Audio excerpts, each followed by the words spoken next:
इतनी ज्यादा प्रॉब्लम नहीं है, तो उनको स्पेशली होता है कि हम नॉर्थ से साउथ की तरफ को हमारी रो हो, मतलब हमेशा ऑपोजिट टू सन, हम सन देखेंगे कि किस तरफ से निकल रहा है, उसके ऑपोजिट में हम रो बनाते हैं।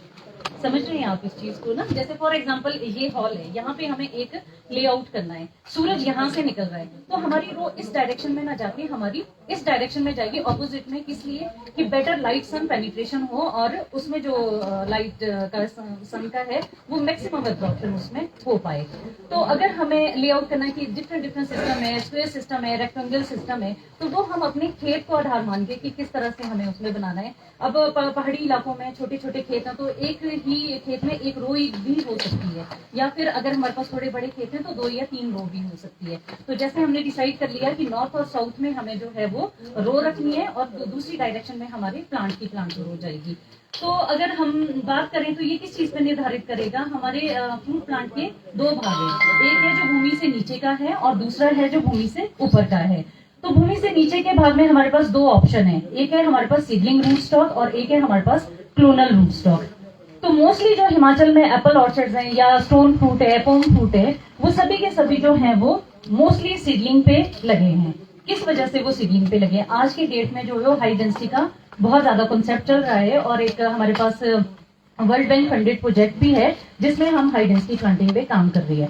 पर मैं एक चीज कहना चाहूंगी कि अगर किसी के पास पानी है और आप बहुत ज्यादा ऑर्चर्ड में कॉन्टिन्यूसली आप उसको देख सकते हैं और लैंड फ्लैट है, फर्टाइल है, तभी आप रूट स्टॉक की तरफ जाएं, सिर्फ एक देखा देखी में ना जाएं। जिनके पास ये फैसिलिटीज हैं वो ही करें, और अगर आप के पास ये फैसिलिटीज नहीं है तो आप सीडलिंग रूट स्टॉक पे जाएं। और सीडलिंग रूट स्टॉक पे जो है वो distance different, seedling root stock पे भी अगर हमें फिर लेआउट करना है, डिस्टेंस देना है कि प्लांट टू प्लांट और रो टू रो कितना होना चाहिए।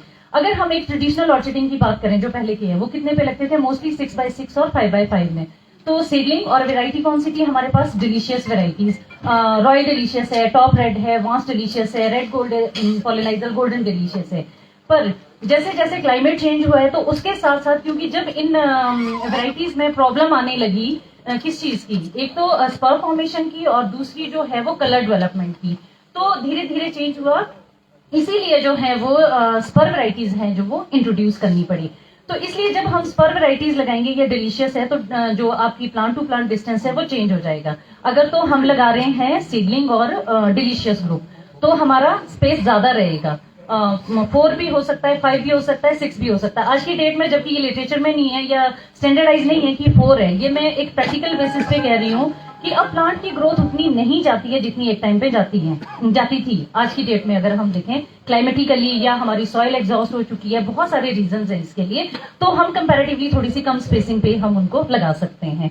और अगर हमें स्पर लगाने हो तो हम 3 और 4 पे भी जो है वो सीडलिंग पे जा सकते हैं। जब हमने ये निर्धारित कर लिया कि हमने कौन सी रूट स्टॉक लगाना है या वैरायटी लगानी है, तो उसमें जैसे गड्ढे बना के हमने लेआउट कर लिया और प्लांट लगा दिया, उसके बाद जो है वो हमारा क्या शुरू होता है, उसके बाद उस पौधे को तैयार करना।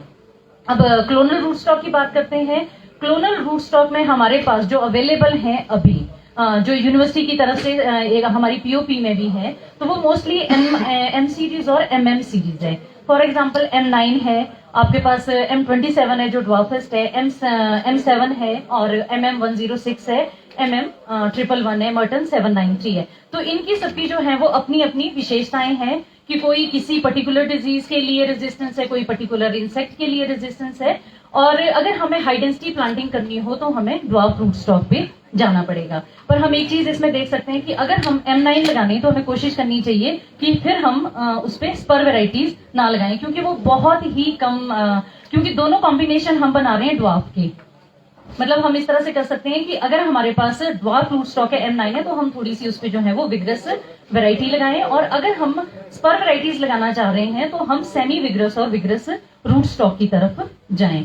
M9 हम कहाँ पे प्रेफर करेंगे? जहाँ पे इरिगेशन फैसिलिटी है और जहाँ पे हम सॉइल फर्टाइल है, क्योंकि इसका वीक एंकरेज है, इसमें सपोर्ट आपको देनी ही पड़ेगी। तो इसलिए आप थोड़ा सा जो इनिशियल कॉस्ट है उसको भी मद्देनजर रखते हुए इसको सिलेक्ट कर सकते हैं। क्योंकि बागवानी में अगर आज की डेट में हम बात करते हैं, जितनी इनकम है उससे ज्यादा हमारा इनपुट हो रहा है। अगर हम देखें कॉस्ट बेनिफिट रेशियो निकालें तो वो नहीं लगता है कि पैसा बहुत ज्यादा आ रहा है, पर कहीं ना कहीं हमें उस तरह से भी सोचना है कि जितना हम इन्वेस्ट कर रहे हैं क्या हमें उतनी इनकम आ रही है। और हम अगर हम M9 नहीं लगाते हैं, अगर हमारी सॉइल क्लेई नहीं है और सेमी विग्रस जैसे MM106 है, उसको सिर्फ हम अगर क्ले सॉइल्स हैं वहां पे नहीं लगा सकते हैं, और लगाना नहीं चाहिए क्योंकि वो कॉलर रॉट रेजिस्टेंस है, ससेप्टेबल है।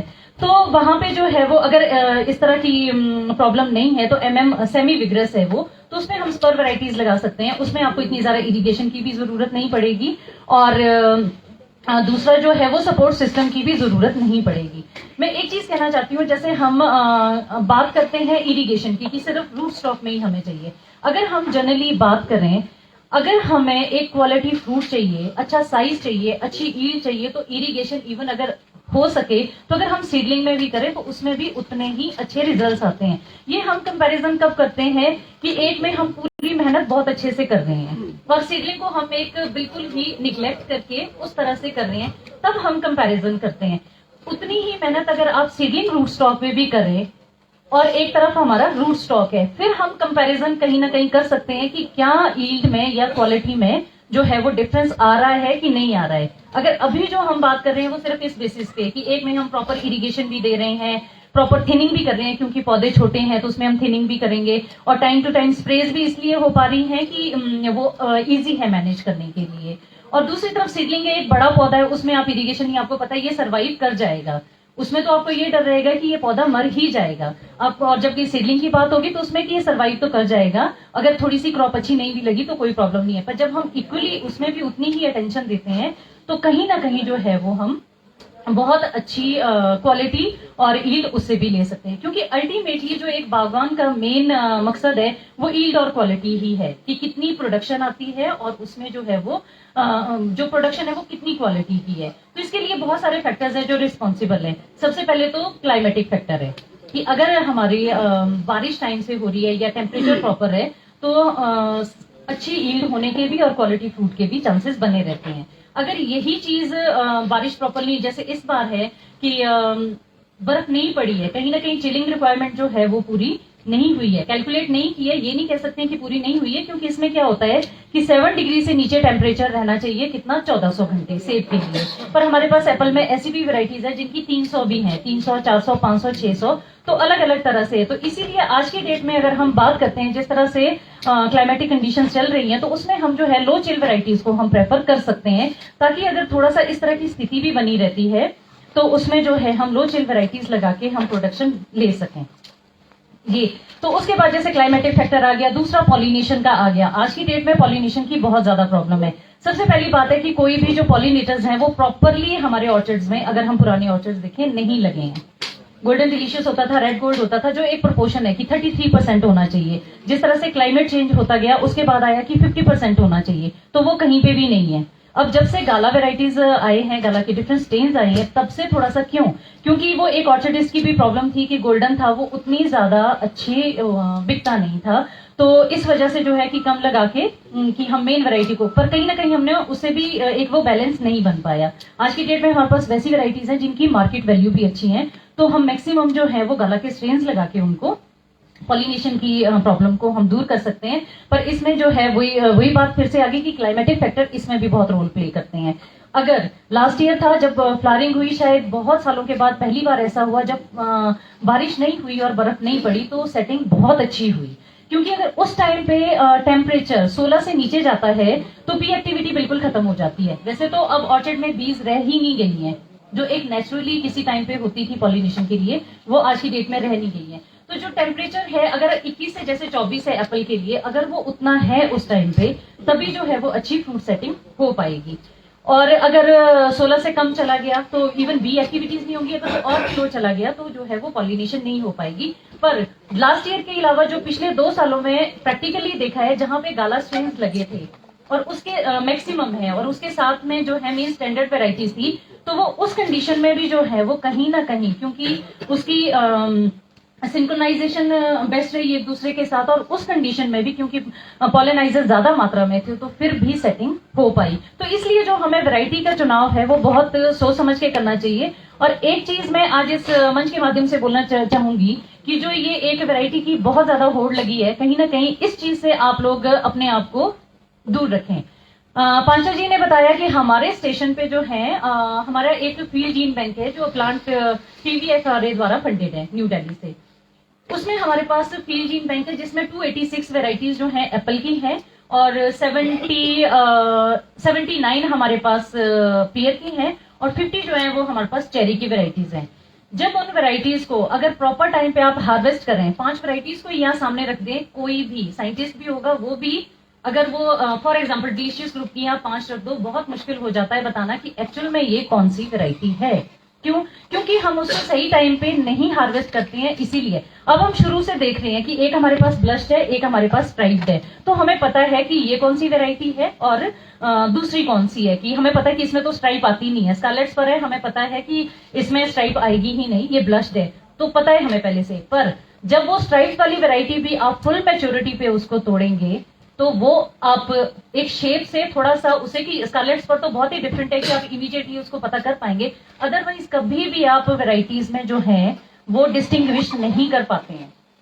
जब तक हम भी जब फील्ड से लाते हैं उस लिफाफे में और चिटनी डाली होती है कि किस प्लांट से ये लिया गया है, तब तक बहुत मुश्किल होता है। इसलिए आपके एरिया में जहां पे रॉयल डिलीशियस आज भी बहुत अच्छा परफॉर्म कर रहा है वहां पे रॉयल डिलीशियस ही लगाएं, ठीक है। जहां पे आपका वांस डिलीशियस अच्छा परफॉर्म कर रहा है आप वहां पे वांस डिलीशियस, क्योंकि इससे ज्यादा बेटर कोई नहीं जान सकता है कि आपके बगीचे में आपकी हाइट में कौन सी वैरायटी परफॉर्म कर रही है। ट्रायल लग रहे हैं इस बार है, फॉर एग्जांपल वर्ल्ड बैंक में ट्रायल लगे हैं, डिफरेंट लोकेशन पे लगे हैं, 4 या 5 लोकेशन में लगे। एक ही इंसान का ऑर्चर्ड होता है, एक साउथ साइड में एक नॉर्थ में, उसमें भी क्वालिटी में इतना ज्यादा डिफरेंस होता है। तो इसलिए सबसे ज्यादा जो जज करने वाले हैं वो आप लोग हैं कि आपके एरिया में कौन सी बेस्ट वेराइटी परफॉर्म कर रही है। जो आज है कि मैं 100 वैरायटी का एक बगीचा बना लूं, मेरे पास इतनी वेराइटीज हैं, मतलब मुझे नहीं लगता कि वो एक सही प्रैक्टिस है। 4-5 वैरायटी से ज्यादा आपके ऑर्चर्ड में नहीं होनी चाहिए। 4-5 में मैं किस लिए बोल रही हूँ, कहीं ना कहीं जो एक पॉलिनेशन इश्यू है उसके लिए कि कहीं ना कहीं पॉलिनेशन प्रॉपर हो, इसलिए हमें लगानी चाहिए। अदरवाइज बहुत ज्यादा वेराइटीज के पीछे नहीं जाना चाहिए। एज ए साइंटिस्ट मैं ये चीज बोल रही हूँ। उसके बाद जब हम वैरायटी की सिलेक्शन हो जाती है उसके बाद हमारा आता है कि उस प्लांट को कैसे ट्रेन और प्रून करना है। तो इस पे तो इनके भी बहुत सारे वीडियोस हैं और आप लोग शायद अच्छी तरह से परिचित ही होंगे, इन्होंने दिया होगा। तो नॉर्मली जो है वो अगर कोई भी स्ट्रक्चर बनाना है, हाई डेंसिटी का टोटली डिफरेंट है और अगर हम ट्रेडिशनल सिस्टम में करते हैं तो वो टोटली डिफरेंट है। तो जनरली जब हम वेब प्लांट लगाते हैं 2 से 2.5 फीट के बीच में जो है वो एक स्लांटिंग कट लगा दिया। उसके बाद जो हमारा मेन सबसे पहली बात है कि हमें कट लगाना क्यों है। हम सीधे ही उस पौधे को, क्योंकि आजकल एक जो न्यू प्रैक्टिस है, एक पौधा है अगर वो पहली साल में ही आपने ग्राफ्ट किया वो 5-6 फीट का चला गया, उसके बाद हमने उसमें कट ही नहीं लगाना, हम नॉचिंग से जो है वो ब्रांचेस ले लेंगे। इस पे आप लोगों का क्या एक्सपीरियंस है और मैं आपसे जानना चाहती हूँ कि ये सही है कि नहीं, उसके बाद मैं बात करूंगी। क्योंकि ये है प्रैक्टिस, इसीलिए बोल रही हूँ क्योंकि जो हम फील्ड में देखते हैं हम वही चीजें करते हैं। 6-7 फीट तक मतलब 5 फीट पे ही ले चले गया और उसमें 2.5 फीट पे जो नॉर्मली हम कट लगाने की बात करते हैं वो हम नहीं लगा के उसमें कट ही नहीं लगाना है कि ब्रांचेज ही तो लेनी है कि मैं 1 साल की इतनी मेहनत को वेस्ट क्यों करूं। उसमें जो है वे नॉचिंग करके जो है वो ब्रांचेज ले लूंगा, तो क्या फर्क पड़ेगा इसमें। तो अब इसमें मैं आपको बताना चाहूंगा जो हमने भी एक्सपीरियंस लिया है कि जब हम कट नहीं मार रहे, अगर तो हम M9 या ऐसे स्ट्रक्चर के साथ जहाँ ट्रेलिस सिस्टम लगा है वहां तो वो कामयाब हो रही है चीज, मगर अगर हम ऐसे ही नॉर्मली या सीडलिंग या उसमें छोड़ रहे हैं तो जो स्ट्रेंथ है हमारे प्लांट की वो नहीं आ रही और उसके बाद उसमें ग्रोथ चेक होने की प्रॉब्लम आ रही है और जिसके बाद उसमें स्केल की प्रॉब्लम आ रही है या दूसरी अन्य प्रॉब्लम।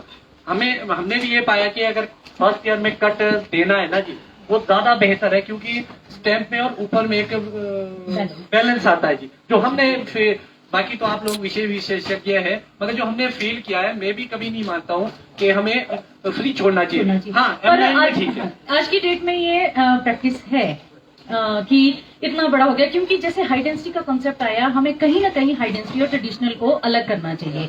और मुझे नहीं लगता कितने परसेंट लोग हैं जो हाई डेंसिटी प्लांटिंग कर रहे हैं। और मैंने क्यों कहा कि इसमें कट लगाना क्यों जरूरी है, अब उस पर चलते हैं।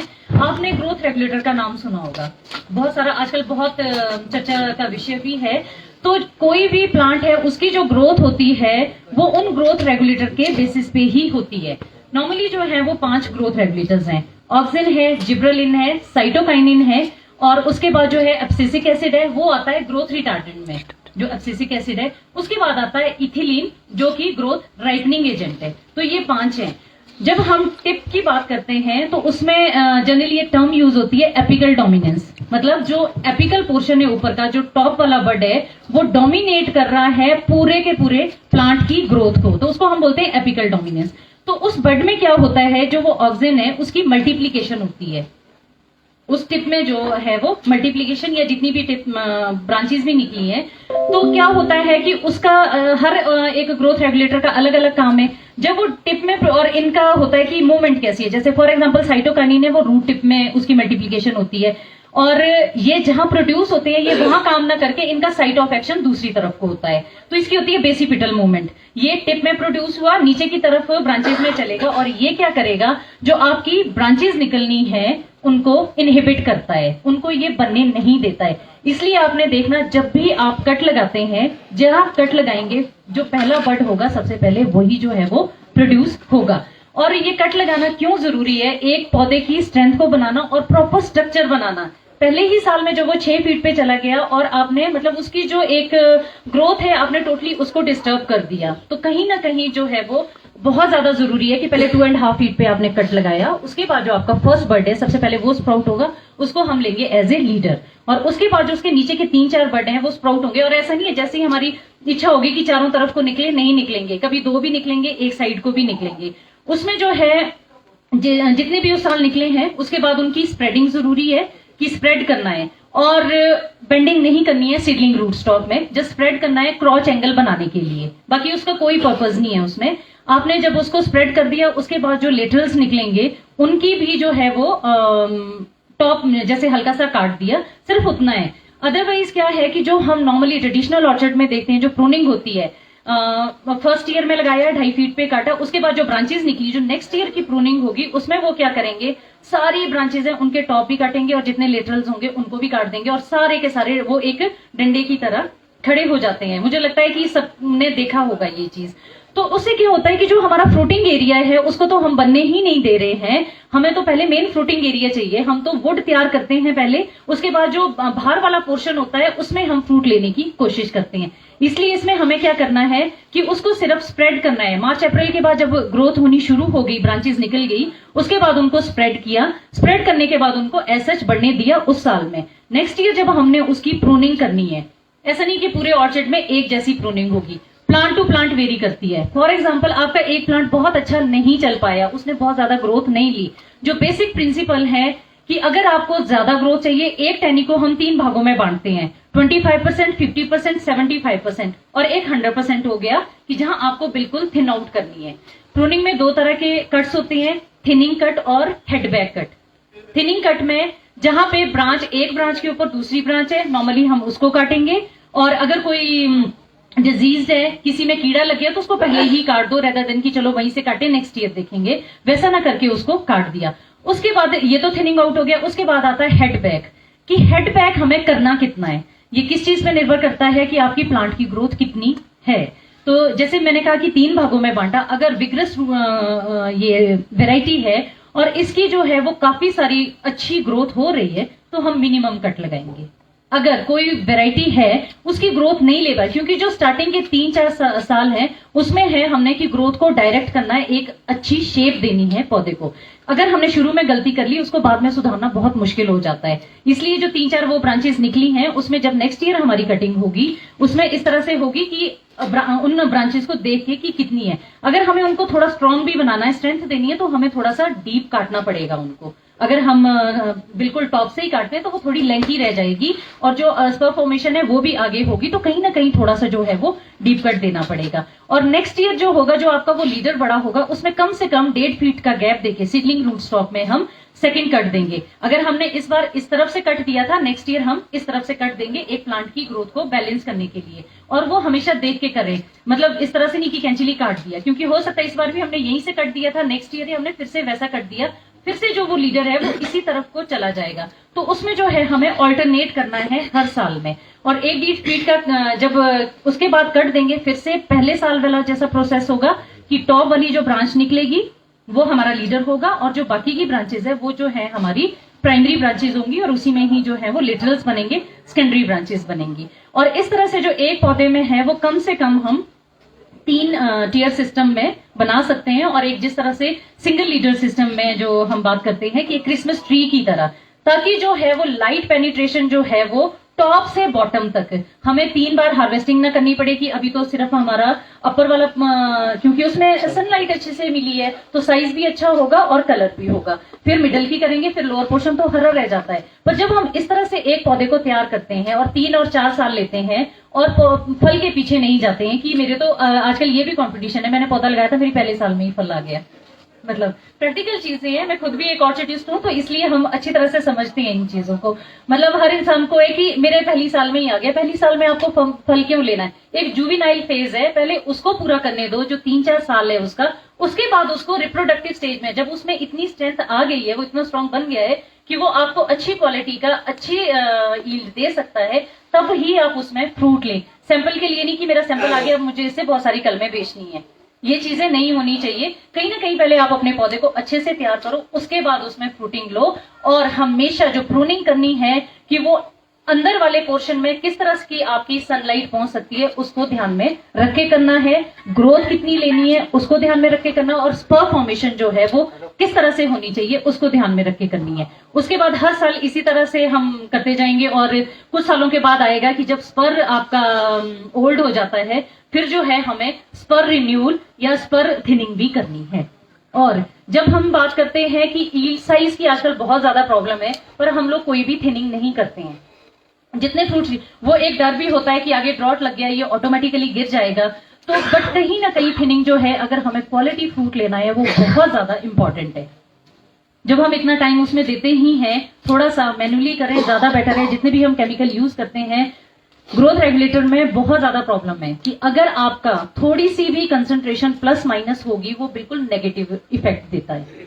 इसलिए इनकी जानकारी होना, टाइम ऑफ एप्लीकेशन, कंसंट्रेशन कितना कितने में मिलना है वो बहुत ज्यादा इंपॉर्टेंट है। तो अगर हम थोड़ी सी मेहनत करके, बहुत बड़ा बगीचा हो नो डाउट प्रॉब्लम होती है, पर अगर हम थिनिंग कर लें तो वो ज्यादा बेटर रहता है अगर हमें अच्छा साइज लेना है। और उसके बाद जैसे ट्रेनिंग, उसके बाद तो डिजीज, न्यूट्रिशन और जो दूसरे साइंटिस्ट हैं इनकी बात आएगी। पर मैं चाहूंगी कि अगर कोई भी क्वेश्चंस है पूछनी है तो थोड़ा सा उस पर डिस्कस कर लेते हैं, क्योंकि सब अभी हमारे पास 5 से 10 मिनट रहेंगे डिस्कशन के लिए डॉक्टर नीना चौहान जी से। तो मैं उम्मीद करूंगा कि आप लोगों के जो भी क्वेश्चन है आप पुट करें और पूछें। मैं एक 2 मिनट के लिए मैं थोड़ा सा बताना चाहूंगी आपको। जैसे हमने बात की PVFRA का जो एक प्रोजेक्ट है हमारे पास जिसमें फील्ड जीन बैंक है, इसके तहत अगर आप अपने ऑर्चर्ड में घूमते हैं, आपको कोई भी न्यू वेराइटी जो है आपके बगीचे में है, एक ही ब्रांच अलग से दिखती है या एक फल अलग से दिखता है, तो आप हमारे पास आके एप्लीकेशन इसकी फिल कर सकते हैं और आपकी फार्मर्स वैरायटी रजिस्टर हो सकती है, जिसका कोई भी आपसे पैसा नहीं लिया जाता है। प्रोसेस थोड़ा सा लंबा है, 2-3 साल लग जाते हैं, बट अगर कोई भी आपकी, इसमें क्या होता है कि एक तो मदर प्लांट, जिस प्लांट में आपकी वो म्यूटेशन हुई है वो होना बहुत जरूरी है, एक वो चीज, और उससे आप पौधे आगे तैयार करके रख ले। अगर किसी के पास लिए तो उसे प्रोसेस थोड़ा सा कम हो जाता है, क्योंकि अगर आप जैसे पहले ही साल आएंगे फिर हम भी यही कहेंगे कि पहले आप इसके पौधे तैयार करो। पर अगर आप अपने ऑर्चर्ड में देखते हैं तो आप हमें संपर्क कर सकते हैं इससे रिलेटेड और अपनी वैरायटी जो है वो रजिस्टर कर सकते हैं। एक और में जो मैं पिछले थोड़ा सा अपना वो बताना चाहूंगी कि मैंने किन किन चीजों पे काम किया है। मैंने हाई डेंसिटी प्लांटिंग पे किया है जिसमें ट्रेनिंग सिस्टम डेवलप किए हैं, मैंने रस्टिंग पे काम किया हुआ है और फेदरिंग प्लांट पे काम किया हुआ है। तो इससे रिगार्डिंग अगर आपके कोई क्वेश्चंस होंगे तो आप पूछ सकते हैं। डॉक्टर साहब, मैं आपको बताना चाहूंगा, अमूमन हमारे सभी के बगीचे में कोई एक टेना, कोई एक ऐसा पौधा होता है जो बड़ा डिफर होता है। हम लोग सिर्फ उसकी मॉनिटरिंग नहीं करते। आज आप देखेंगे कि अगर थोड़ा सा आप स्पोर्ट सिस्टम देखें डिपार्टमेंट का, विभाग का, वो हमारी हेल्प करती है। और अभी मेरे को अगर ज्यादा ज्ञान तो नहीं है, मगर हमारे बीच रवि काल्टा जी है, मैंने इनके ऑर्चर्ड में एक ऐसा टहना देखा है जिसमें लाजवाब फ्रूट आता है। मैं इनको एक दो बार बोल भी चुका हूँ कि इसको आगे मल्टीप्लाई कीजिए और इसको संपर्क कीजिए विभाग से, तो एक अच्छी वैरायटी तैयार हो सकती है। और आप मशवरा आ सकते हैं, क्योंकि जो एप्लीकेशन है वो यूनिवर्सिटी के थ्रू ही वहाँ के ली जाती है, क्योंकि हमारे पास प्रोजेक्ट है। अभी भी जो है रोडू से एक एप्लीकेशन आई है और एक तो ठियोग से है डॉक्टर श्री जोगिंदर कंवर जी, उनकी तो रजिस्टर होने वाली है। इसमें आपको एक ही चीज का ध्यान रखना चाहिए, इसमें क्या होता है कि आपकी जो वैरायटी म्यूटेशन जो हुई है वो स्टेबल होना चाहिए करेक्टर। जैसे गाला में बहुत ज्यादा है म्यूटेशन की प्रवृत्ति उसमें कि होता रहता है, पर उसमें स्टेबिलिटी नहीं रहती है। इस साल आया, जब आप नेक्स्ट टाइम उसी ब्रांच में देखेंगे तो वो नहीं होगा, उसमें बहुत ज्यादा वेरिएशन आती है। पर अगर आप 1 साल 2 साल 3 साल तक आप देख रहे हैं कि ये स्टेबल है और वैसा का वैसा आ रहा है, तो वो आपको आप उसको फिर जो है वो रजिस्ट्रेशन के लिए आप कर सकते हैं। हमारे बड में भी हो सकती है, बड में भी हो सकती है, एक सिंगल बड हो सकता है, ब्रांच म्यूटेशन हो सकती है, या छोटी सी जो लेटरल सी निकली होती है वो स्पर्म में भी हो सकती है। वो किसी भी तरह की म्यूटेशन हो सकती है। एक चीज का ध्यान रखना, जैसे फॉर एग्जांपल साइज में अच्छा है, जो अर्ली है उसमें कलरिंग हो रही है, अगर कोई भी आपका डिफरेंट कैरेक्टर आ रहा है जो पॉजिटिव वे में है, तो आप उसको जो है वो रजिस्टर कर सकते हैं। और एक चीज जो आपके मन में धारणा होती है कि कोई वैरायटी, कोई रॉकेट साइंस, ऐसा कुछ भी नहीं है। सबके बगीचों में एक वैरायटी होती है और आप उसको अपने नाम से तैयार करवा सकते हैं। तो हम उम्मीद करेंगे कि भाई इस ओर भी हम लोग काम करें। हम रोज बोलते हैं कि भाई फॉरेन की वैरायटी, नई वैरायटी, बेसिकली वो वैरायटी नहीं, वो स्ट्रेन्स है सारे आगे निकल के, तो वो तो हमारी अपनी भी स्ट्रेन्स हो सकते हैं। तो हम इतना डिपेंडेंट ना रहे वैरायटीज पर, क्योंकि आप देखते रहेंगे कि साल दर साल आप देखेंगे, पिछली साल भी एक बात चली कि टेस्ट लेस है नई वैरायटी का सेब। तो कहीं ना कहीं आने वाले समय में ये चुनौतियां भी रहेगी हम सबके बीच कि हम इसको ध्यान देके, एक फ्लेवर भी हमारे को अच्छा चाहिए, साइजिंग भी अच्छी चाहिए, और कलर तो हमारा है ही है, क्योंकि हमारे देश में लाल सेब बिकता है। तो अगर आपके क्वेश्चन है तो प्लीज आप पूछे। एक चीज में जो इन्होंने कहा ना टेस्टलेस की बात की, तो मैं आपको अपना पर्सनल एक्सपीरियंस बताना चाहती हूँ। रेड विलॉक्स वैरायटी है, जब आप उसको खाते हैं तो लगता है कि बिल्कुल अच्छी नहीं है, पर जो हम लोग हैं, हम लोग कब हार्वेस्ट करते हैं, जब हम मैच्योरिटी टेस्ट करते हैं प्रॉपरली, और जब उसको प्रॉपर मैच्योर होने दिया और जब वो वैरायटी हमने टेस्ट की, तो मतलब मेरी जो धारणा है वो पूरी की पूरी बदल गई कि रेड विलॉक्स टेस्टी नहीं है, स्वीट नहीं है। हमें कोई भी जो न्यू वैरायटी है वो टेस्टी क्यों नहीं लग रही है? वो इसलिए नहीं लग रही है क्योंकि जितने भी कलर स्ट्रेन्स आए हैं वो रेड कलर के हैं, और हम लोग क्या देखते हैं मार्केट में कलर बिकता है पर उसकी प्रॉपर मैच्योरिटी नहीं हुई होती। इवन जो 2 तरह की होती है, एक राइपनिंग वाला और एक हार्वेस्टिंग मैच्योरिटी, वहां तक भी नहीं पहुंचते हैं, उससे पहले हम हार्वेस्ट कर देते हैं। और एक टाइम पे अगर आप बात करें, फॉर एग्जाम्पल कीवी है, कीवी बहुत अच्छा फ्रूट है, अगर मार्केट में देखें बहुत कॉस्टली बिकता है, पर वो पॉपुलराइज क्यों नहीं हो पाया? क्योंकि उसको राइट टाइम पे हार्वेस्ट नहीं किया गया, लोगों का उसके लिए टेस्ट नहीं बन पाया। हमारे स्टेशन पे बहुत ज्यादा जो बागवान है वो तो आते ही हैं, बहुत ज्यादा टूरिस्ट भी आते हैं, तो वो हमेशा बोलते हैं कि हमें जो सेब हम यहाँ खा रहे हैं, हमें वो सेब मार्केट में क्यों नहीं मिलता है। वो इसीलिए नहीं मिलता है, और कहीं ना कहीं इस तरह से हम अपनी क्वालिटी को जो है वो डिटीरियोरेट कर रहे हैं, हम अपनी मार्केट को कहीं ना कहीं खुद घटा रहे हैं। इसलिए अगर ये अर्ली जो है कि हमें बहुत अच्छा प्राइस मिले, इसको छोड़ के अगर हम खुद से एक ये कर लें कि हमें एक अच्छा फ्रूट बेचना है, अगर क्वालिटी अच्छी होती है, वो कहाँ से आया, वो कौन सी वैरायटी है, कोई नहीं देखता, सिर्फ उस फ्रूट की क्वालिटी के बेसिस पे वो बिकता है। डॉक्टर साहब, इसमें मैं सभी बागवान साथियों को ये भी बताना चाहूंगा, एक कहीं ना कहीं हमारी मजबूरी भी रहती है अर्ली हार्वेस्ट की। तो आप देखेंगे कि जो ये हम एफपीओ के माध्यम से जुड़े हुए लोग हैं, आने वाले टाइम में हमारा ही देश सिर्फ एक ऐसा देश है जहां सेब तोड़ा जाता है और सीधा बेचा जाता है। अदरवाइज क्या होता है कि पहले सेब तोड़ा जाएगा, उसके बाद वो पोस्ट हार्वेस्ट में स्टोर में जाएगा, उसके बाद वो बिक्री के लिए जाता है। तो जो ये एफपीओ सिस्टम है, ये डेवलप करने की, और इसके फायदे क्या मिलेगा आने वाले टाइम में हमारे को, आने वाले टाइम में हम सब मिलके, क्योंकि सारे शेयर होल्डर्स है, हम लोग ऐसा सिस्टम डेवलप करने की ओर जाएंगे कि हमारे अपने सीए स्टोर हो, हम अपना सेब तोड़ेंगे, पहले स्टोर करेंगे, जल्दबाजी नहीं होगी और अपनी मार्केट रहेगी। इन चीजों की इसलिए भी आवश्यकता है हमारे को। और ये नीड ऑफ आवर्स है, इतनी जल्दी बदलाव नहीं आएगा।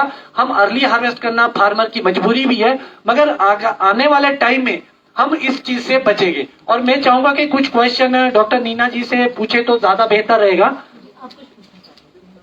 डॉक्टर साहब, मेरा आपसे क्वेश्चन है। हाँ जी। हमारी साइट में रस्टिंग बहुत होती है। हाँ जी।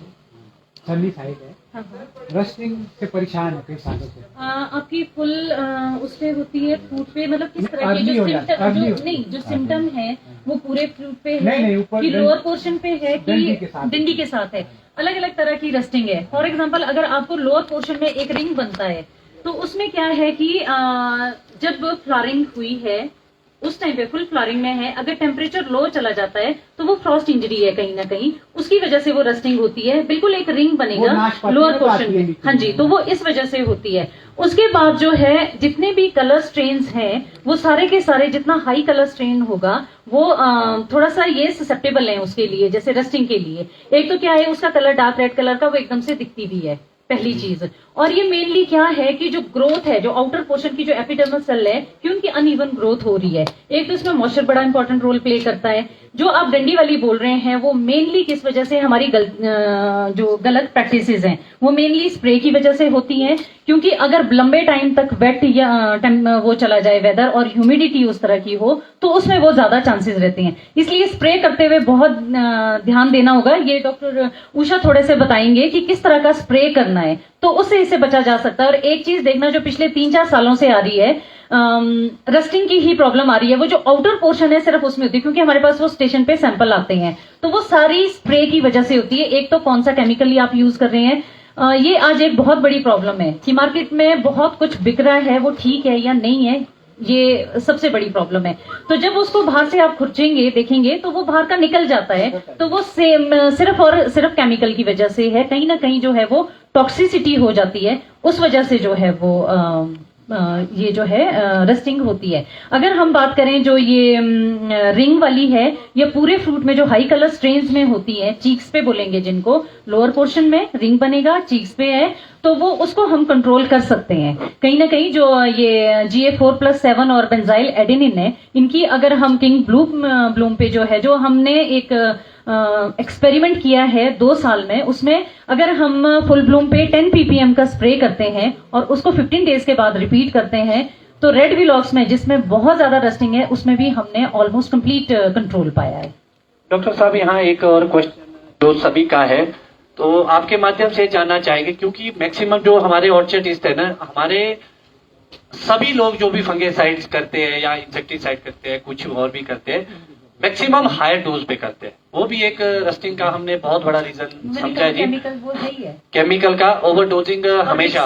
मिक्सिंग जो है वो एक बहुत बड़ी प्रॉब्लम है रस्टिंग के लिए, वो भी जो हम और बहुत सारे मिक्स कर लेते एक हैं। और चीज जी जो एक प्रैक्टिकली हमने सीखा है कि पाउडरी मिल्ड्यू, जब से गाला और ग्रेनिस्विथ हम ज्यादा लगाने लगे, पहले हमारे होता नहीं था पाउडरी मिल्ड्यू, ये जो राइट टाइम था ये कैंप करने का, हमने क्यों चुना, क्योंकि जो सारी डिजीज है, चाहे आपकी माइट है, चाहे आपका पाउडरी मिल्ड्यू है, वो अब भी शुरू होने वाला है, चाहे आपका स्केल है, ये जो सारी पेस्ट मैनेजमेंट है, ये अभी डॉक्टर साहब हमारे को बताएंगे, तो ये राइट टाइम है। तो जो ये पाउडरी मिल्ड्यू है, ये भी एक बहुत बड़ा रीजन है रस्टिंग के लिए। इसमें वेदर बहुत इंपॉर्टेंट रोल प्ले करता है, क्योंकि एक साल एक ही बगीचे में बहुत रस्टिंग होगी, नेक्स्ट ईयर आपको बिल्कुल भी नहीं मिलेगी। डॉक्टर साहब, एक क्वेश्चन, इंसेक्टिसाइड स्प्रे करते हैं उसकी वजह से भी होती है, तो इसके लिए जो है ये एक तरह से कॉम्प्लेक्स प्रॉब्लम है, बहुत सारे रीजंस की वजह से ये होती है। तो अगर हम उन चीजों को ध्यान में रखें कि हमें स्प्रे किस तरह से करना है, तो हम इससे बच सकते हैं। डॉक्टर साहब, ओवर वेजिटेशन कितना इम्पैक्ट करती है हमारी फ्रूट बेरिंग कैपेसिटी को? किस चीज? ओवर वेजिटेशन प्लांट की ओवर वेजिटेशन। एक्चुअली अगर हम प्रूनिंग की बात करते हैं तो वो है balance between reproductive growth and vegetative growth. तो हमें ओवर क्यों करनी है ग्रोथ, हमें उसको बैलेंस करना है। 50 से 60 लीव्स चाहिए एक फ्रूट के लिए, जो कार्बोहाइड्रेट बनेगा, CN रेशो। अगर हम बात करते हैं कि एक साल हमारा ऑल्टरनेट बियरिंग रहता है, नेक्स्ट ईयर कम जो है वो फ्रूट लगते हैं, तो वो CN रेशो पे निर्भर करता है कि जो कार्बोहाइड्रेट और नाइट्रोजन रेशो जो है। इसलिए जो नाइट्रोजन है वो कभी भी जो है वो लेट नहीं डालनी चाहिए। अगर नाइट्रोजन हायर साइड में रहेगी तो कहीं ना कहीं जो है वो बर्ड जो है वो वेजिटेटिव बर्ड की तरफ जाएगा। नाइट्रोजन अगर है तो इसलिए लीव्स इतने होना सफिशिएंट है कि वो एक फ्रूट के लिए, जैसे मैंने कहा 40 to 50 लीव्स चाहिए होते हैं कि वो पूरा भोजन ले पाए, तभी साइज बनता है। और जो नेक्स्ट ईयर की आपकी फ्रूट प्रोडक्शन है कि जो आपका बर्ड है वो वेजिटेटिव होगा कि रिप्रोडक्टिव होगा, ये भी इस बात पे निर्भर करता है। इसीलिए जो सनलाइट की बात की वो सबसे इंपॉर्टेंट है, और वेजिटेटिव ग्रोथ और रिप्रोडक्टिव ग्रोथ को बैलेंस करना। हम ये भी नहीं कर सकते कि पूरी की पूरी ब्रांचेस को काट दें, सिर्फ फ्रूट ही फ्रूट लें, और अगर कुछ लोग ऐसा कर रहे हैं तो वो ओवर न्यूट्रिशन भी करते हैं। डॉक्टर साहब, एक और क्वेश्चन रहेगा हमारा यहाँ कि जो समर प्रूनिंग है वो कितनी महत्वपूर्ण है हमारे लिए, क्या फायदे हैं और कैसे हम इसको, राइट टाइम क्या है हमारा उसको करने का, और उसके कितने बेनिफिट हमारे को मिलेंगे? समर नॉर्मली दो तरह की प्रूनिंग है, dormant pruning and summer pruning. Dormant pruning जो है वो मेनली आपका, यही मैंने बात की कि रिप्रोडक्टिव और वेजिटेटिव ग्रोथ को जो बैलेंस करने के लिए और नई शूट्स लेने के लिए जो एक स्ट्रक्चर बनाना है या फ्रूटिंग लेनी है।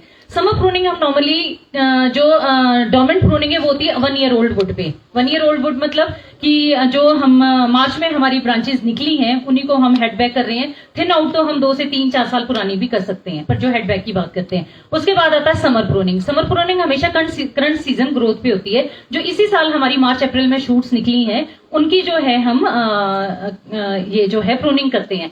ये क्यों इंपॉर्टेंट है? बहुत सारी जो है वो वेजिटेटिव शूट्स निकली हैं जो कि हमें चाहिए ही नहीं है, तो जो वो खाना बनेगा, ये हम न्यूट्रिशन दे रहे हैं, वो उन 3-4 ब्रांचेस में जा रहा है, चाहिए हमें एक है, ठीक है, और हमें उसकी इतनी ज्यादा ग्रोथ भी नहीं चाहिए। उससे क्या होगा कि जो वो एनर्जी है वो स्पर्म फॉर्मेशन की तरफ और फ्रूट की तरफ जो है वो डायरेक्ट हो जाती है, और वो वेजिटेटिव ग्रोथ को जो है वो कम करता है। और साथ में अगर 2-3 थी जो आगे जाके हमने विंटर्स में काटनी है, एक तो हम घाव भी बनाएंगे और उसने जितना एनर्जी लिया था, जितना फूड लिया था, वो जो है वेस्ट चला जाएगा, क्योंकि आप विंटर में जाके उसको प्रून कर देंगे। इससे पहले अगर हम समर में ही करें तो वो बहुत ज्यादा इंपॉर्टेंट है, एक फ्रूट की क्वालिटी, उसके साइज को बढ़ाने के लिए, और एक जो एनर्जी है उसको डायरेक्ट करने के लिए फ्रूट की तरफ और स्पर्म फॉर्मेशन की तरफ। और जो राइट टाइम है वो हमारा जून ऑनवर्ड स्टार्ट हो जाता है, अगर हम उसके बाद करते हैं तो वो बेटर रहता है। धन्यवाद डॉक्टर साहब। उम्मीद है कि एक ये जो आपका रूट स्टॉक जो है क्लोनल, और इसके ऊपर जो कितना रोल प्ले करता है इसमें फ्रूट क्वालिटी में, और ओवर द इयर्स जो है उसकी क्वालिटी डिटीरियोरेट करती है, ये क्या वजह होती है? किस में डिटीरियोरेट करती है? किसी भी, जैसे आप सीडलिंग पे कर लो या रूट स्टॉक पे भी देखने को मिल रहा है कि ओवर द इयर्स, जैसे कुछ सालों के बाद जो है उसकी क्वालिटी जो चेंज। एक्चुअली अगर आप हमारे स्टेशन पे कभी आएंगे तो जैसे ही हम एंटर करते हैं गेट के अंदर, तो वहाँ 1982 का रूट स्टॉक पे एक जो है कि डिटीरियोरेट हो रही है। अभी मेरे पास एक सही आंसर नहीं है इसका कि ये क्यों हो रही है, क्योंकि ना तो हमने इस तरह का पाया है, और रूट स्टॉक में अगर हम देखें तो कहीं उसमें क्वालिटी में फर्क नहीं आया है। या तो हमारी कल्चर प्रैक्टिसेस ये हो सकती है, और अदरवाइज मैं इसका आंसर आपको जरूर दूंगी। सीलिंग में और रूट इसमें इकोनॉमिक क्लोनल में कोई ज्यादा फर्क नहीं है? नहीं, क्वालिटी में कहीं ना कहीं फर्क है। अच्छा। क्योंकि अगर रूट स्टॉक की हम बात करते हैं, मैंने एक तो ये चीज कही जो प्रैक्टिकल एक्सपीरियंस है कि रूट स्टॉक में जितनी हम मेहनत करते हैं, क्या हम सीडलिंग में उतनी करते हैं? सीडलिंग में हमने कभी सोचा कि हमने इरिगेशन देनी है? सीडलिंग में हमने कभी सोचा कि हमने उसमें थिनिंग करनी है? लाइट पेनिट्रेशन, क्योंकि हमारे स्ट्रक्चर्स अच्छे नहीं बने हैं, जो मैंने लाइट की बात की है, इसलिए ऐसा है कि हम उसमें क्वालिटी को कंपेयर, कहीं ना कहीं रूट स्टॉक में जो है अर्ली बेयरिंग है और क्वालिटी मतलब बेटर आती है, पर कितनी ज्यादा बेटर आती है ये थोड़ा सा डॉक्टर साहब मैंने भी देखा है कि जी जो हमारा कनोपी मैनेजमेंट है यहाँ हम सभी का, इवन मेरा भी और इनका भी और सबका, वो आपके जो मशोबरा का रिसर्च सेंटर है उससे बहुत डिफर है। और मुझे ये लगा कि जो इनकी कनोपी मैनेजमेंट है वहां पर प्लांट्स की, वो हमारे से बहुत ही ज्यादा बेहतर है। और वहाँ पे आप लोग ओपन सेंटर क्यों ज्यादा प्रेफर करते हैं? एक्चुअली जितने भी लगे हैं ना वो ट्रायल बेसिस पे लगे हैं। अच्छा। उसमें और ओपन सेंटर इसलिए कि जो बेटर लाइट पेनिट्रेशन के लिए कि अगर हम मॉडिफाइड लीडर सिस्टम कहें या ओपन सेंटर सिस्टम कहें कि जो लाइट है वो पूरे के पूरे पौधे में पहुंचे, मेन वो इस वजह से, और कहीं ना कहीं वो एक्सपेरिमेंट्स भी हैं। पर अदरवाइज अगर हम बात करें क्लोनल रूट स्टॉक पे, कहीं ना कहीं जो है वो क्वालिटी जो देखने में भी हमने पाया है कि फर्क है कि उसमें बेटर आती है। एक तो ये कि अर्ली बेयरिंग है, एक वो चीज है। और दूसरा कि उनमें जैसे ड्वार्फ है, अब किसी न किसी रीजन से है ना कि वो जेनेटिक मेकअप उसका ऐसा है कि वो ड्वार्फ ही रहेगा। सीडलिंग में तो ड्वार्फ नहीं रहती है, M9 ही सबसे ड्वार्फेस्ट क्यों है? तो उनमें वो उस तरह का जो, अगर हम जैसे मॉलिक्यूलर की बात करते हैं, मॉलिक्यूलर लेवल पे जब हम उनकी स्टडीज करते हैं तो कोई ना कोई जीन ऐसा होता है कि जो उस चीज के लिए रिस्पॉन्सिबल है। Thank you. Thank you doctor साहब। अब अगले जो साइंटिस्ट विषय विशेषज्ञ हमारे बीच होंगे वो होंगे डॉक्टर उपेंद्र शर्मा जी। मिट्टी को ऐसे ही माँ नहीं बोला जाता है और उसको मिट्टी को माँ की तरह रखना भी पड़ता है, जो कि शायद हम लोग आज के मॉडर्न लोग जितने ज्यादा पढ़ लिख रहे हैं उतना ही हम अपने सॉइल का स्ट्रक्चर को दिन प्रतिदिन खराब कर रहे हैं। वो हमारे ओवर फर्टिगेशन से भी हो सकती है, या हमारे को ज्ञान नहीं है मिट्टी कैसे परफॉर्म करती है, कैसे रोल प्ले करती है। हम अमूमन ये सोचते हैं कि हमने मिट्टी में खाद डाल दी, हमारा काम हो गया। क्या वो अपटेकिंग हो पा रही है? उन अपटेकिंग के लिए हमारे को क्या क्या चीजें चाहिए? पीएच क्या है, इलेक्ट्रिक कनेक्टिविटी क्या है, हमारा जो ऑर्गेनिक मटेरियल क्या रोल प्ले करता है। तो ये जो मिट्टी है, जब तक आप मिट्टी का स्ट्रक्चर नहीं सुधारेंगे तब तक शायद मुझे नहीं लगता कि प्लांट की हेल्थ सुधर सकती है। तो मैं डॉक्टर साहब से दरख्वास्त करता हूँ कि वो अपनी प्रेजेंटेशन दे। 5 लाख ये जुब्बल में उपलब्ध नहीं हो सकता मिट्टी टेस्टिंग का हमारा?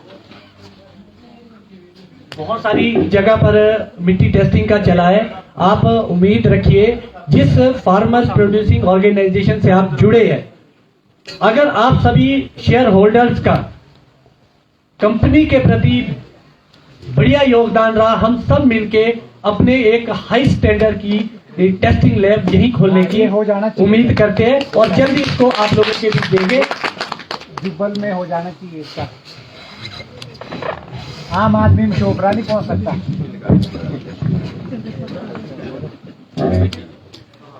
आप सभी को मेरा नमस्कार। जैसे पांचटा जी ने मेरा परिचय दिया, मेरा नाम डॉक्टर उपेंद्र शर्मा है और मैं मशहूरा में बतौर मृदा वैज्ञानिक कार्यरत हूँ। तो जैसे कि हम कोई भी खेती करते हैं, चाहे हम सेब की खेती कर रहे हैं, किसी अनाज की फसल की खेती कर रहे हैं, सब्जियों की खेती करते हैं, तो मिट्टी एक सबसे महत्वपूर्ण अंग है कृषि का। बिना मिट्टी के आजकल तो खेती हो रही है, पानी में भी हो रही है, हवा से भी हो रही है, पर वो एक आम किसान के लिए संभव नहीं है। वो एक नई टेक्नोलॉजी है जो बहुत महंगी टेक्नोलॉजी है और उन क्षेत्रों के लिए है जहाँ पे मिट्टी नहीं है। क्योंकि जैसे आपको मालूम होगा कि आज़ादी के समय हमारी जनसंख्या बहुत कम थी, ज़मीन हमारे पास काफ़ी थी, एक परिवार के पास काफ़ी ज़मीन होती थी। लेकिन पिछले 75 वर्षों में हमारी जनसंख्या कई गुना ज़्यादा बढ़ चुकी है। हमारी ज़मीनें विभाजित होते होते छोटे छोटे टुकड़े रह गए हैं और हर चीज़ की रिक्वायरमेंट है। हमें सड़कें भी चाहिए, हमें कोई नई बिल्डिंग बनानी है, घर बनाना है, लेकिन ज़मीन तो हमारी वही है जो 75 वर्ष पहले थी। तो कहीं ना कहीं हमें उस मिट्टी, जो भी मिट्टी हमारे पास है जिस पे हम कृषि कर रहे हैं, बागवानी कर रहे हैं, उसको सहेजना बहुत ज़रूरी है। क्योंकि अगर मिट्टी हमारी खराब हो जाती है, मिट्टी का स्वास्थ्य नहीं होता है, तो कल को जितनी भी हमारी बागवानी है, कृषि है, वो प्रभावित होगी। और जो जैसे हमारी बढ़ती जनसंख्या है, जितना हमें अनाज की ज़रूरत है, खाद्यान्न की ज़रूरत है, वो पूरी नहीं कर पाएंगे अगर हमारी मिट्टी में कोई कमी होगी। तो इसीलिए आप देखेंगे कि कुछ 10-20 वर्षों से सरकार के बहुत सारे कार्यक्रम मिट्टी के ऊपर शुरू किए गए, पहले नहीं थे। 2000 पहले से की मैं बात करूं तब उतना ज़्यादा लोगों में जागरूकता नहीं थी कि मिट्टी का क्या है क्या नहीं है, परंतु पिछले 10-15 वर्षों से मिट्टी के ऊपर सरकार के कई कार्यक्रम, कई स्कीमें शुरू की गई हैं। जैसे सॉइल टेस्टिंग उसमें एक सबसे महत्वपूर्ण स्कीम रही। तो थोड़ा सा मैं आपके बीच में मिट्टी के महत्व है, उसमें पोषक तत्व क्या रहते हैं जो हमें चाहिए और उनका प्रबंधन कैसे करना है, उसके बारे में जानकारी दूंगा। तो मिट्टी जो है वो हमारी जितना वायुमंडल है, जल मंडल है, उन सबको आपस में जोड़ता है। महत्वपूर्ण क्यों है मिट्टी? क्योंकि जो भी हमारी फसल है, कोई पोषक तत्व की जरूरत है वो उसको मिट्टी से प्राप्त होगी, पानी की जरूरत है वो उसको मिट्टी से प्राप्त होगा। उसके अलावा जो हमारा वर्षा का जल जाता है मिट्टी में, मिट्टी उसको छानने का कार्य करती है, वो छान के फिर ऊपर तक जैसे हम पानी पीने के लिए स्रोत के लिए भी आता है, तो वो सारे कार्य मिट्टी करती है।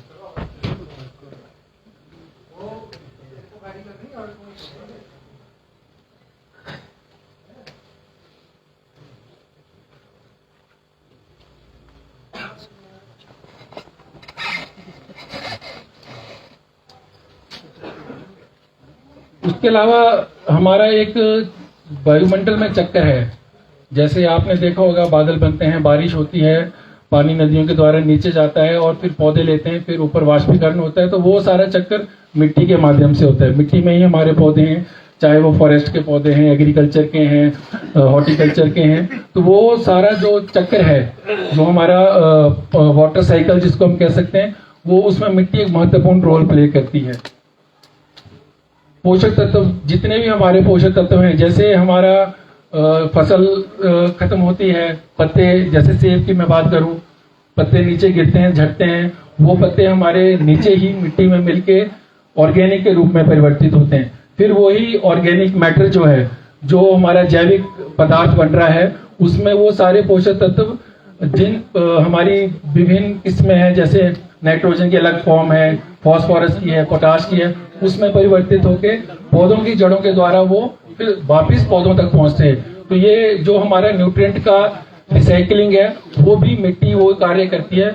और वो डिकम्पोजिशन जो होता है वो इसलिए होता है क्योंकि जो हमारे सूक्ष्म जीव हैं, जो उस डिकम्पोजिशन को करते हैं, जो हमारे पौधों को गलने से गलाते हैं, सड़ाते हैं, तो वो सूक्ष्म जीवों की वजह से होता है। और उन सूक्ष्म जीवों का घर जो है वो मिट्टी है। वो मिट्टी न्यूट्रिएंट रिसाइकलिंग का कार्य करती है। फिर बात आती है कि मिट्टी में क्या है जो जिसकी वजह से हमारे पौधे हैं, हमारी फसलें हैं, वो पैदावार उन्हों की होती है। तो जैसे हमें अपने ग्रोथ के लिए अलग अलग चीज़ों की रिक्वायरमेंट है। हमें रोटी भी खानी पड़ती है, सब्जियां खानी पड़ती हैं। वैसे ही हर पौधे को उसकी जो जरूरत है, उसका जो भोजन है, उसका भोजन क्या है, वो है पोषक तत्व। पोषक तत्व कहाँ से मिलेंगे उसको? मिट्टी से। जो हमारे 3 बड़े पोषक तत्व हैं, कार्बन, हाइड्रोजन, ऑक्सीजन। अगर हम बात करें कि 100% पोषक तत्व चाहिए किसी भी पौधे को, तो 95% सिर्फ ये 3 होते हैं, कार्बन, हाइड्रोजन, ऑक्सीजन। वो पौधों को वातावरण से ही मिल जाते हैं, उसकी हमें मैनेजमेंट नहीं करनी पड़ती। केवल 5% में आते हैं हमारे 17-18 प्रमुख पोषक तत्व, जैसे nitrogen, phosphorus, potash, sulphur, calcium, magnesium. फिर सूक्ष्म में आपका जिंक, आयरन, बोरोन, मैग्नीज। तो सिर्फ 5% पोषण हमें मैनेज करना पड़ता है, पर हम वो भी मैनेज नहीं कर पाते। सिर्फ वो 5% है जितने भी हम खाद्य डालते हैं, जो पौधे की जरूरत है, पर उसकी मैनेज करना भी हमारे लिए बहुत ही मुश्किल है। तो ऑलरेडी प्रकृति ने हमें ऐसा सिस्टम दिया है कि मैक्सिमम मैनेजमेंट ऑलरेडी प्रकृति खुद कर रही है। 90 से 95% तो प्रकृति से ही पौधों को मिलता है, पर बाकी जो 5 से 8% के बीच है, उसको मैनेज करना बहुत जरूरी है, क्योंकि कहीं ना कहीं वो बाद में हमें दिक्कत देता है। और जैसे ये पोषक तत्व दिए गए हैं, इन्हों को आवश्यक तत्व क्यों कहा जाता है? पोषक तत्व बहुत सारे हैं। तत्व आप देखेंगे, स्कूल में सबने पढ़ा होगा, साइंस में एक चार्ट आता था केमिस्ट्री में, 100 से ऊपर उसमें मिनरल्स वगैरह बहुत हैं। लेकिन मिट्टी जो हमारे पौधों के लिए 18 से 20 ही जरूरी होते हैं, बाकी क्यों नहीं होते? उसका एक क्राइटेरिया है, एक उसकी जरूरत है कि जो पोषक तत्व आवश्यक माना जाएगा, उसके बिना पौधे की ग्रोथ में कहीं ना कहीं कमी आएगी, पैदावार में कमी आएगी, फल या सब्जी की क्वालिटी में कमी आएगी। और उस पोषक तत्व को डाले बिना वो कमी दूर नहीं हो सकती, इसलिए उसको आवश्यक पोषक तत्व की कैटेगरी में लिया जाता है। तो जैसे आप सब लोग बागवानी करते हैं, सब लोग खादों का इस्तेमाल करते हैं, चाहे ऑर्गेनिक है, चाहे रासायनिक है, चाहे जैव, जो भी है, पर हमें ये पता होना चाहिए कि उस पोषक तत्व का कार्य क्या है। जैसे सबसे मेजर जो हमारे प्रमुख है, नाइट्रोजन, फास्फोरस, पोटाश, जो हम सबसे ज्यादा इस्तेमाल करते हैं। तो सब लोग जानते ही होंगे कि जब भी हम नाइट्रोजन, यूरिया या कोई भी किसी फॉर्म में डालते हैं, तो उसको डालने के बाद फसल एकदम से खिल जाती है, खेत हरा हो जाता है। तो उसका कार्य क्या है? नाइट्रोजन का कार्य है पौधे के विकास को बढ़ाना, उसकी ग्रोथ को बढ़ाना, पत्तियों को बढ़ाना। और किसी भी पौधे के लिए पत्तियों का बहुत ज्यादा आवश्यकता है, क्योंकि जो भी फोटोसिंथेसिस की क्रिया होती है, प्रकाश संश्लेषण जो होता है, वो हमारे पत्तियों में ही होता है। वहीं से पौधे का खाना बनता है, वहीं से वो खाना जो फ्रूट है कुछ है वहां तक पहुंचता है। तो नाइट्रोजन उसमें बहुत इंपॉर्टेंट रोल प्ले करता है। फिर आपका फॉस्फोरस है। फॉस्फोरस की महत्ता है जड़ के विकास के लिए। किसी भी वैसी मिट्टी जहाँ पे फॉस्फोरस की कमी है तो वहाँ पे कहीं ना कहीं जड़ें कमजोर रह जाती हैं, और जड़ जो है वो पौधे को सपोर्ट भी प्रदान करती है। जड़ के माध्यम से ही पौधे को पानी मिलता है, जड़ के माध्यम से ही पोषक तत्व मिलते हैं। तो फॉस्फोरस उस चीज में बहुत लाभदायक है। फिर बात आती है पोटेशियम की, जो तीसरा प्रमुख पोषक तत्व है। पोटेशियम ये अपने आप में ही एक बहुत इंपॉर्टेंट न्यूट्रिएंट कह सकते हैं, क्योंकि ये बीमारी से लड़ने की क्षमता भी प्रदान करता है पौधों को। ड्रॉट कंडीशन जब कहते हैं, जैसे कि अगर कभी आपका ड्रॉट कंडीशन है, वैसी कंडीशंस में भी जहाँ पे पोटेशियम जिन क्षेत्रों में अच्छे में पाया जाता है तो पौधा वहाँ ज्यादा अच्छे से, वाटर लॉगिंग कंडीशंस में ज्यादा टिका रहता है, हवाओं के अगेंस्ट ज्यादा अच्छा खड़ा रहता है, क्योंकि तने को मजबूती प्रदान करता है। तो पोटेशियम, उसके अलावा आपका जैसे बागवान भाई पोटाश की स्प्रे करते हैं साइज या कलर के लिए जो कह सकते हैं, तो वो क्वालिटी में कहीं ना कहीं पोटेशियम एक बहुत इंपॉर्टेंट, आलू की फसल में भी आपका पोटाश जो है आलू का साइज में हेल्प करता है, क्योंकि वो उन क्रियाओं में इन्वॉल्व है जहां से साइज या आपका क्वालिटी इंप्रूव होती है। वैसे ये हमारे अलग सूक्ष्म पोषक तत्व है। सभी इनों का मैं ज्यादा डिटेल में नहीं जाऊंगा क्योंकि बहुत समय की थोड़ी कमी है। जितने भी हमारे सूक्ष्म पोषक तत्व है, चाहे आयरन है, चाहे बोरोन है, चाहे मैग्नीज है, जिंक है, ये कहीं ना कहीं अलग एंजाइमेटिक क्रियाएं होती हैं, फिजियोलॉजिकल प्रोसेसेस होती हैं, तो सब अपना अपना कार्य करते हैं। कोई क्लोरोफिल में इंपॉर्टेंट है जहां से हमारा पौधे का खाना बनता है, कोई किसी रिएक्शन में इंपॉर्टेंट है। तो इसलिए हर एक न्यूट्रिएंट की रिक्वायरमेंट है। अगर कोई भी एक कम होगा तो कहीं ना कहीं कोई क्रिया हमारी अधूरी रह जाएगी, उसकी वजह से कोई कमी आ जाएगी और हमारा जो पैदावार है उसमें भी कमी आ सकती है, क्वालिटी भी डिक्रीज हो सकती है।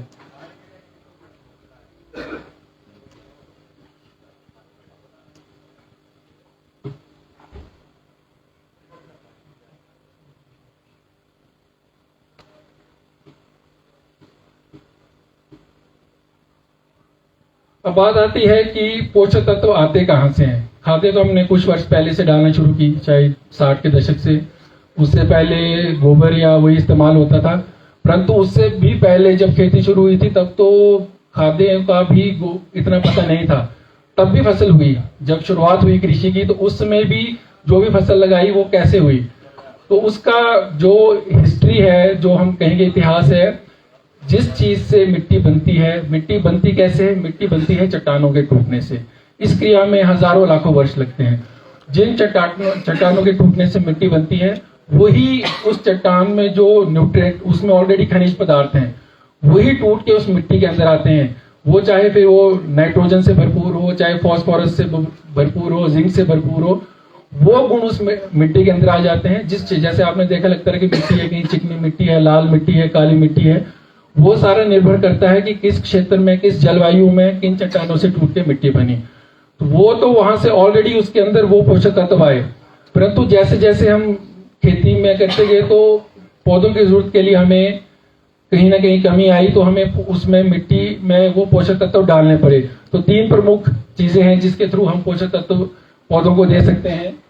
पहला तो है, जैसे ऑर्गेनिक की मैं बात कर रहा था, कि कोई भी हमारा फसल है, उसकी जड़ गिरती है वो वहीं सड़ जाती है मिट्टी में, कोई पत्ते गिरते हैं वो सड़ जाते हैं, तो जैविक पदार्थ के रूप में पोषक तत्व प्रबंध करते हैं। फिर खनिजों, मिट्टी के खनिजों का टूटना, जिसकी मैंने बात की कि जो भी खनिज हैं वो टूट कर पोषक तत्व में परिवर्तित होते हैं और वो पोषक तत्व पौधों को मिलते हैं। और तीसरा, जो हम लोग डालते हैं, चाहे रासायनिक खाद है, चाहे हमारा गोबर है, चाहे केंचुआ खाद है। फिर जो पहला मैं बात कर रहा था, पौधों में पोषक तत्वों का पूर्ण चक्रण, जो हमारा गलने सड़ने की प्रक्रिया है, पौधे गलते सड़ते हैं, वो सूक्ष्म जीवाणु उन्हें परिवर्तित करते हैं, फिर वो ही पोषक तत्व पौधे तक पहुंचता है। ये चक्र हमारा लगातार जमीन में चलता रहता है। खनिजों के टूटने, जैसे विभिन्न खनिज हैं, आपका खनिज टूटते कैसे हैं? वो रासायनिक क्रिया की वजह से टूटते हैं। मिट्टी में अम्ल होते हैं, उसको पानी मिलता है, और जब वो दोनों चीजें मिलके उस खनिज के ऊपर प्रभाव डालती हैं तो वो टूट के डिफरेंट पोषक तत्वों में परिवर्तित हो जाते हैं। और तीसरा है, जो हमारे द्वारा डाले गए पोषक तत्व है, चाहे रासायनिक खादें हैं, आपका जैसे हम चूने का इस्तेमाल करते हैं उसके अंदर भी कैल्शियम है, मैग्नीशियम है, और आपका कार्बनिक पदार्थ चाहे गोबर की खाद के थ्रू है या केंचुआ खाद के थ्रू है। अब बात आती है कि हमें इसकी तरफ क्यों सोचना पड़ा, कि मिट्टी के पोषण के बारे में इतना विचार क्यों करना पड़ रहा है, पहले क्यों नहीं करना पड़ता था। तो जैसे एक मैंने ये आप ये ग्राफ देख सकते हैं कि जैसे जैसे हमारी जनसंख्या बढ़ती जा रही है, हमारा खाद्यान्नों की जरूरत बढ़ती जा रही है, हमें अनाज की ज्यादा जरूरत है, परंतु धीरे धीरे जो हमारी जमीन है वो घटती जा रही है। तो हमें कम जमीन में ज्यादा पैदावार लेनी की जरूरत है, और हमारी ऐसी फसलें लग रही हैं जैसे हरित क्रांति के बारे में सब जानते हैं। तो उस टाइम ये 3 चीजें हैं, बीज, फिर आपका उर्वरक और उत्पादन। सिर्फ इन 3 चीजों का विचार किया था जब हरित क्रांति की शुरुआत हुई, कि अच्छा बीज होना चाहिए, अच्छे फर्टिलाइजर, अच्छे उर्वरक होने चाहिए और अच्छा उत्पादन होना चाहिए। मिट्टी की उस समय कोई बात नहीं हुई कि अगर अच्छा बीज होगा तो पैदावार भी अच्छी होगी, खाद भी हम डालेंगे, लेकिन मिट्टी के स्वास्थ्य को कैसे बचाएंगे। तो जब हरित क्रांति पंजाब का ही उदाहरण आता है कि वहां पे शुरू हुई, तो धीरे धीरे करके जैसे पहले नाइट्रोजन की कमी आई, फिर फास्फोरस की, पोटाश की। तो ये आप चार्ट दे सकते हैं कि आज के समय में लगभग सारे ही पोषक तत्व कहीं ना कहीं कम है। किसी क्षेत्र में किसी एक की कमी है, किसी क्षेत्र में किसी दूसरे की कमी है। तो ये सारे कमियां आई खादों के इम्बैलेंस्ड यूज की वजह से, क्योंकि हमने पहले जब शुरुआत हुई खाद्यों की तो यूरिया का इस्तेमाल होता था शुरू में, दूसरी खादें नहीं डाली जाती थी। तो बैलेंस फर्टिलाइजेशन एक टर्म आती है, संतुलित खादों का प्रयोग करना।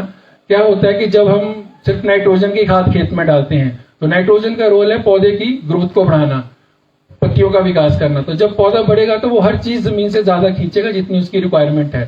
फास्फोरस भी ज्यादा लेगा, पोटाश भी लेगा, माइक्रोन्यूट्रेंट भी लेगा, लेकिन हम वो चीजें तो डाल नहीं रहे। तो धीरे धीरे उसकी वजह से बाकी न्यूट्रिएंट्स की कमी आना शुरू हुई। तो 2050 तक जैसे दिखाया गया कि लगभग जो पोषक तत्व कमी नहीं है उनकी भी कमी आ जाएगी, क्योंकि हमने उन पोषक तत्वों की तरफ नहीं सोचा। पहले माइक्रोन्यूट्रिएंट की स्प्रे नहीं करते थे बागवान, अब करनी पड़ती है क्योंकि कमी आ रही है, कहीं ना कहीं वो क्वालिटी में असर करता है।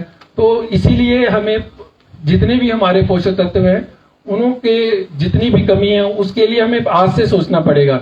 उसको कमी आने के बाद कंट्रोल करना बहुत मुश्किल होता है। मृदा के स्वास्थ्य को अगर आज हम ठीक रखेंगे तब कहीं जाके वो आगे तक जो स्वस्थ रहेगी। अगर हम सोचेंगे कि कमी आने के बाद हम मृदा प्रबंधन शुरू करेंगे तो वो तब तक बहुत देर हो जाती है और वो हमें आर्थिक रूप से बहुत महंगा पड़ता है उस मिट्टी को, स्वास्थ्य को सुधारना।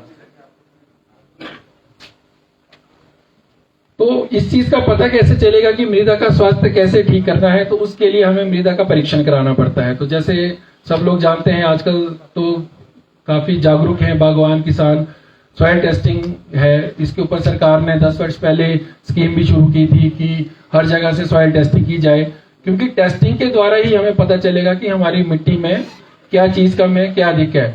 तो उसके लिए टेस्ट का एक तो हमें सही विधि पता होनी चाहिए, क्योंकि कई बार हमारे पास जैसे मशोबरा में टेस्टिंग की सुविधा उपलब्ध है, किसान आते हैं सैंपल लेके, तो कभी क्या है वो एक ही जगह का नमूना लेके आ जाते हैं कि एक जगह से मिट्टी निकाली और टेस्ट कर दी।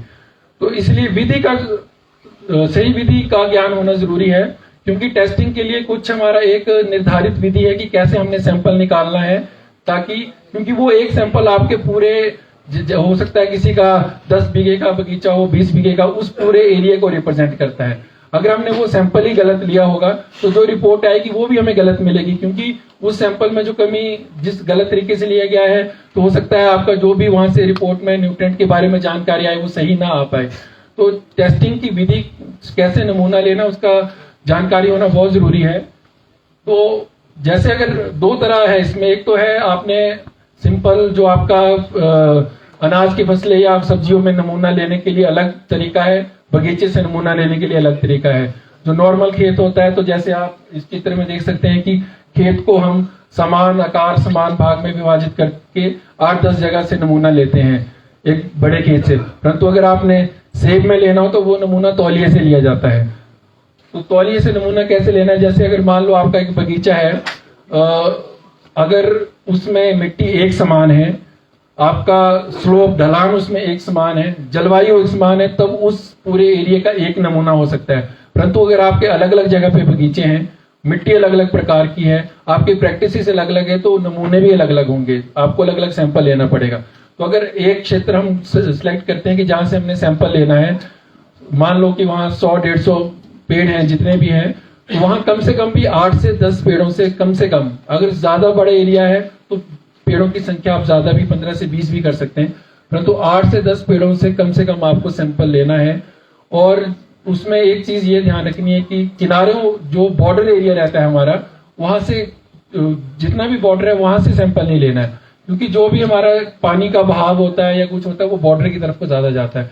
जैसे ढलानदार हमारी खेती है, ऊपर से पानी तेज वर्षा से जाएगा तो नीचे तक वो खड़ा हो जाता है, तो अगर हम सिर्फ बॉर्डर से सैंपल निकाल के लाएंगे तो हो सकता है वहां अधिकता हो या पानी में न्यूट्रिएंट के बहाव की वजह से वहां कमी भी पाई जा सकती है, तो किनारे को हम छोड़ देते हैं।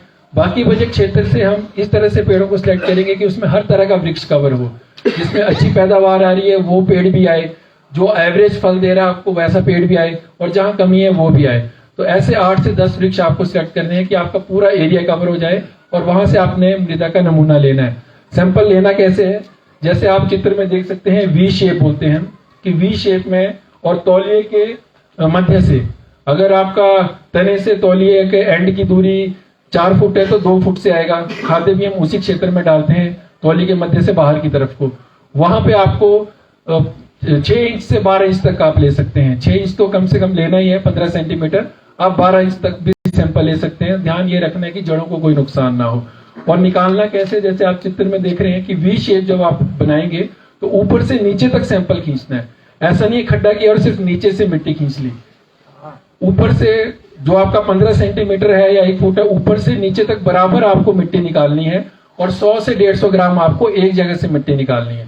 तो ऐसे आपने 8-10 पेड़ों से 1-1.5 किलो आपकी मिट्टी आ जाएगी। जैसे यहाँ दर्शाया गया है कि ऐसे ढेर लगाना है मिट्टी का आपने, फिर उसको अच्छे से मिक्स करना है, क्योंकि उसका आपको एक सैंपल बनाना है। तो जो आपके पास 7-8 जगह का सैंपल आया उसको आपने मिक्स किया, 4 भागों में विभाजित किया, फिर उसमें 2 भाग छोड़ दिए और आधा मिला लिया। तो ऐसे 2-3 बार करना है, और अंत में आपके पास 100 से 150 ग्राम सैंपल रहना चाहिए। अब बात आती है कि सैंपल लेना कब है। सैंपल लेने का समय होता है हमारा फसल के तोड़ान के बाद, क्योंकि जब हम सेब का तोड़ान कर लेते हैं उस टाइम तक सेब की फसल ने उस जमीन से जितना पोषक तत्व लेना था वो ले चुके होते हैं। उसके बाद पत्ते झड़ जाते हैं और पौधा सुप्तावस्था में चला जाता है। तो उस समय हमें नमूना निकालना है, ताकि अगली बार जब हमने खादों का इस्तेमाल करना है उस टाइम तक हमारे पास रिपोर्ट हो, और उस रिपोर्ट से हम कितनी हमें खादें डालनी है, किस तरह से उनका प्रबंधन करना है, उसकी जानकारी सही समय पर मिल सके। अधिक नमी से नमूना नहीं लेना है कि अगर पानी खड़ा हो बहुत अधिक नमूना लेना मुश्किल होता है। तो जब हमारी पर्याप्त नमी होती है, बहुत ज्यादा सूखा भी ना हो, सूखे से लेना भी मुश्किल होता है, बहुत ज्यादा गीला भी ना हो, उसमें हम मिट्टी से नमूना निकाल सकते हैं।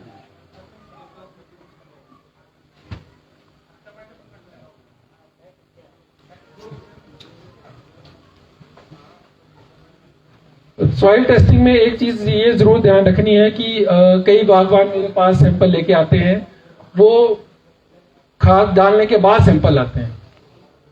जैसे कई